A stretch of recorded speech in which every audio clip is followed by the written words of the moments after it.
Co byste dělali, kdybyste pravidelně posílali peníze na pomoc africkým dětem, ale pak byste zjistili, že vaše peníze financují jejich zneužívání, násilí a obchod s drogami? Představte si dojemná videa z Afriky. Děti zpívají, tančí a pod tím se objevují hesla typu přispějte našim dětem. Vy posíláte peníze, sdílíte, věříte, že pomáháte, ale realita? Ta samá 5letá africká holčička, která se na vás usmívala ve videu, je v noci surově zbyta jenom proto, že se například počůrala. A ten malý africký chlapec, kterému jste chtěli platit vzdělání, je učen homosexuálním praktikám. A vaše peníze? Za ty se nekupuje jídlo, léky ani vzdělávací pomůcky. Ne, kupuje se heroin, kokain, marihuana nebo se platí za sex s místními chlapci. Zdá se vám to až příliš hrozné na to, aby to vůbec mohla být pravda? Tak se podívejte na tohle video až do konce. Protože tady nebudu mluvit já. Tady budou mluvit lidé, kteří to přímo zažili. Lidé, kteří se stali obětí jednoho z největších podvodů, o jakém jsem dosud slyšel. Podvodu tak odporného, že se z toho zvedá žaludek. Ten podvod se jmenuje Československo-Afrika. A strůjcem tohoto podvodu je podle očitých svědků Jakub Jáhl. Muž, který se roky vydával za zachránce afrických dětí a vytvořil si na sociálních sítích image humanitárního pracovníka. Dnes tento muž vystupuje jako bojovník proti sektám a obvinuje jiné skupiny a organizace z věcí, které ve skutečnosti, podle mnoha výpovědí svědků, dělal on sám. A proto nastal čas, kdy musí padnout maska a ukázat si, kdo je kdo. Dobrovolníci, kteří se vydali do Afriky pomáhat, sponzoři, kteří údajnou misi v dobré víře financovali, i samotní Afričané hovoří jasně. Jakub Jáhl je nebezpečný manipulátor, násilník, psychopat a podvodník, který fyzicky byl děti, sexuálně je zneužíval, napadl místní obyvatele nožem, choval se agresivně, užíval drogy a trpí vážnými psychickými problémy. A my si dnes tato svědectví vyslechneme. Jakub Sobek alebo Jakub Jáhl. Ten chlapec ani sám nevie, či je.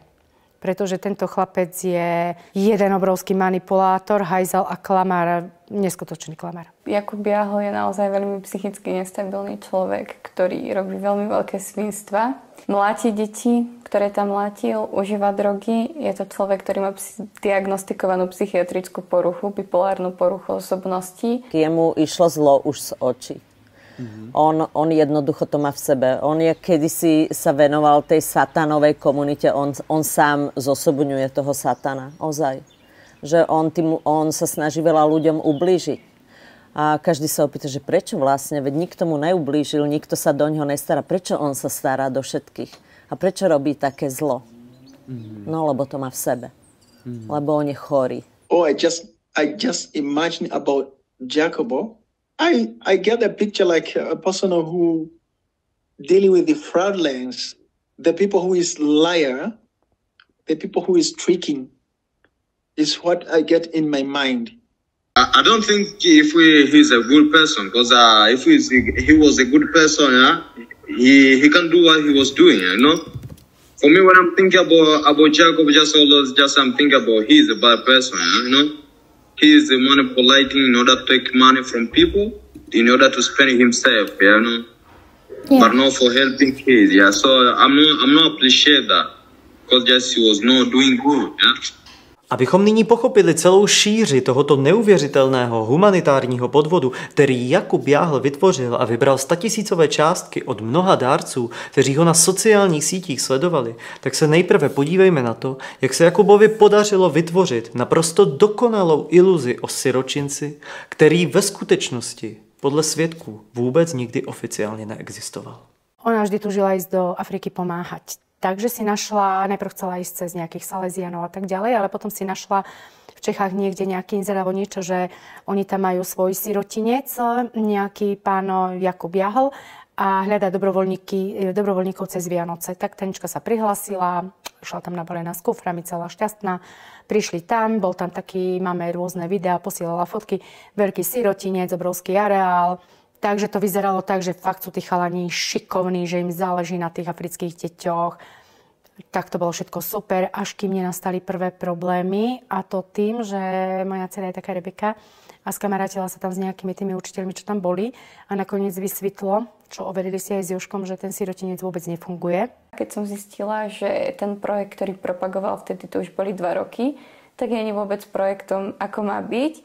A tie deti tam ani nebývajú, proste bolo to komunitné centrum, kde sa deti iba schádzali, hrávali a Jahol to vedela, my sme to nemali ako vedieť, že to nie je proste, že sa takto deti bežne schádzajú, bežne hrajú, keď to bolo normálne oplotené, veľké centrum, boli tam aj postele ako nafingované všetko.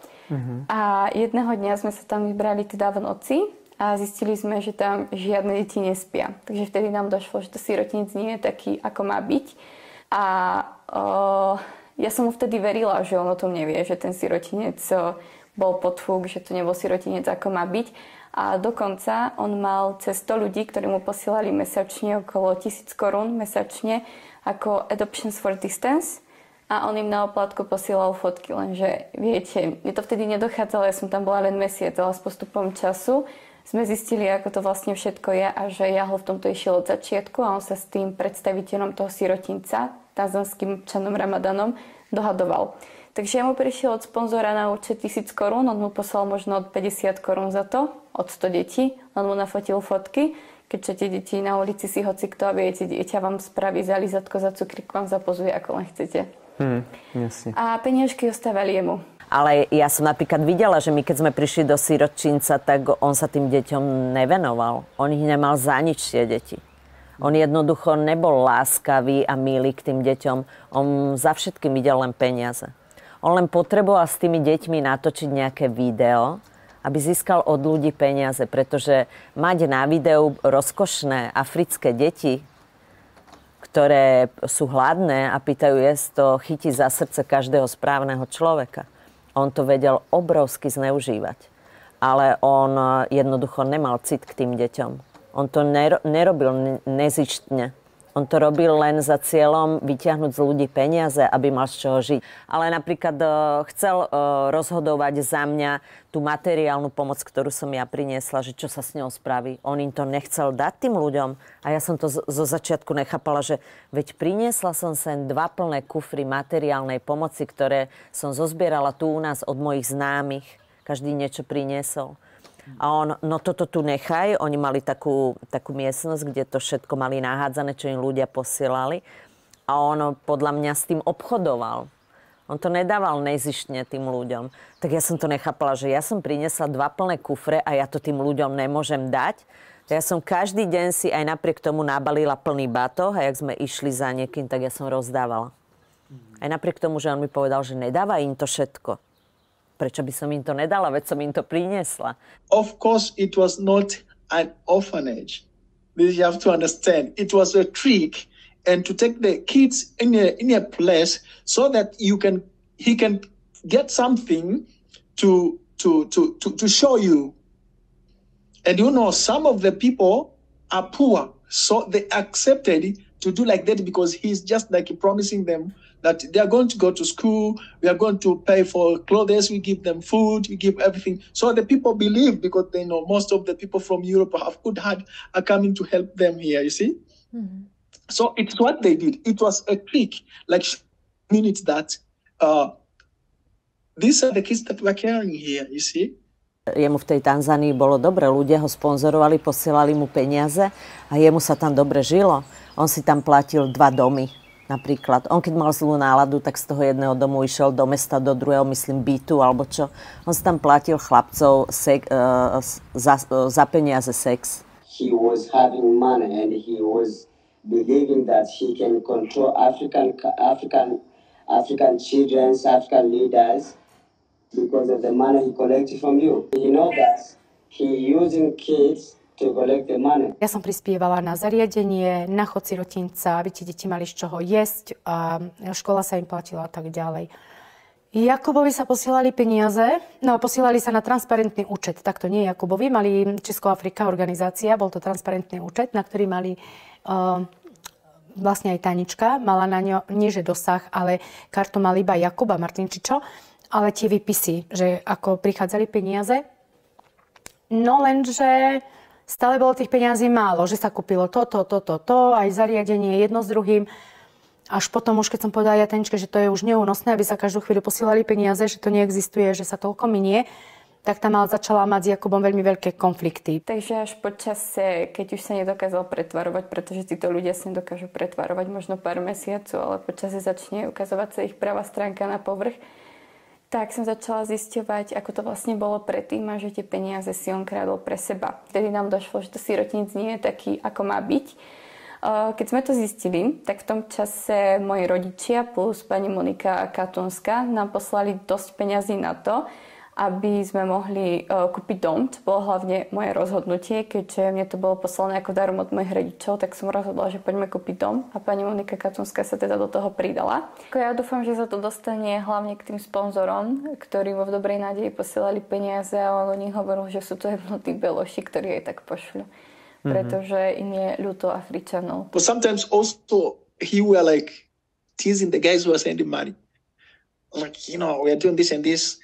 We're expecting to get more money. I don't want to insult here. More man, like something like that one, you see? Oni tam vlastne trochu aj pomohli, ale to boli len omrvinky. Tým, že je v Afrike všetko veľmi lacné, tak oni, áno, zo pár vecí kúpili nejaké jedlo, ale to tam bolo za pár korún, ale tie stovky eur alebo českých korún, ktoré im chodili, možno tisíce, ja neviem, to užívali všetko pre seba. Oni tam mali hojný život. Oni si všetko dopriali, alkohol, ten Jakub si určite za to platil chlapcov na sex a drogy, tie sa kupovali. Pokaždé, keď cinkli peniaze, tak v prvom rade sa kúpili drogy. Oni žuli stále po večeroch nejaké listy a podobne. They don't have a passion to helping kids, but there was need only to spend the money for the kids, no? I know, he was buying drugs on street, you know. A tím, co teď zaznělo od svědků, se dostáváme k tématu, které mně osobně přijde natolik odporné, že se mi zpočátku tomu ani nechtělo vůbec věřit. To, že Jakub Jáhl veřejně na sociálních sítích vyzýval lidi k posílání finančních darů na siročinec, který oficiálně nikdy neexistoval, je samo o sobě dost nechutný podvod. Ale to, co se s těmi penězi dělo dál, překračuje všechny hranice lidskosti. Protože, jak už bylo částečně zmíněno ve výpovědích očitých svědků, Jáhl za peníze určené na pomoc dětem kupoval drogy a platil sex s místními chlapci. Ale to není všechno. To úplně nejhorší je, jak se Jakub k samotným dětem choval. Podle výpovědí, které nyní uslyšíte, je fyzicky týral, učil homosexualitě, mlátil, ponižoval a ničil jejich nevinnou dětskou duši. A mohu vám zcela upřímně říct, že když jsem začal tyto nechutné detaily o Jáhlově misi rozkrývat, netušil jsem, že odhalím tak děsivou propast zla. A vlastně jsem ani netušil, že člověk může skutečně klesnout až takhle hluboko.